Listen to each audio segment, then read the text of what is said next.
আমরা অ্যাকচুয়ালি আগরতলা থেকে যে সমস্ত ইলেকট্রনিক নিউজ চ্যানেল কেবল টিভির মাধ্যমে যেগুলো চলে সেগুলো 2018 সালে সরকার পরিবর্তনের পর থেকেই আমাদের বিভিন্ন চ্যানেল বিভিন্ন সময়ে চ্যানেলের টেলিকাস্টগুলো একতরফা উইদাউট এনি ইনফরমেশান এগুলো কেটে দেওয়া শুরু হয় এবং সেই সব চ্যানেলগুলো আমরা বিভিন্নভাবে যোগাযোগ করার চেষ্টা করেছি, কিন্তু কোনো সদুত্তর ছিল না কেন এগুলো কেটে দেওয়া হবে।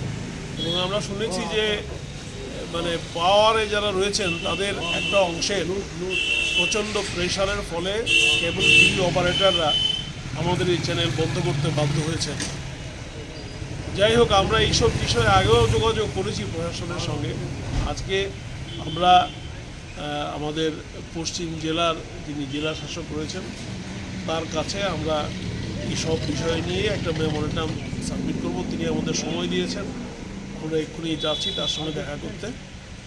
আশা করব তিনি সামনে নির্বাচন বা সারা রাজ্যে আমাদের যে দর্শকরা রয়েছেন তারা টিভি স্ক্রিনে আমাদের অনুষ্ঠান দেখতে পাচ্ছেন না, যদিও ইউটিউবে আমরা অনেকেই রয়েছি, কিন্তু আমাদের অনুষ্ঠানগুলো টিভি স্ক্রিনে আসছে না। কিন্তু আমাদের দর্শকরা, আমাদের যারা নির্বাচক মণ্ডলীরই অংশ, তারা চাইছেন যে যাতে আমাদের অনুষ্ঠান তারা দেখতে পান। সেই জন্যে আমরা চাইছি যে তাড়াতাড়ি আমাদের এই চ্যানেলগুলোকে আবার সম্প্রচারের সুযোগ করে দেওয়া হোক।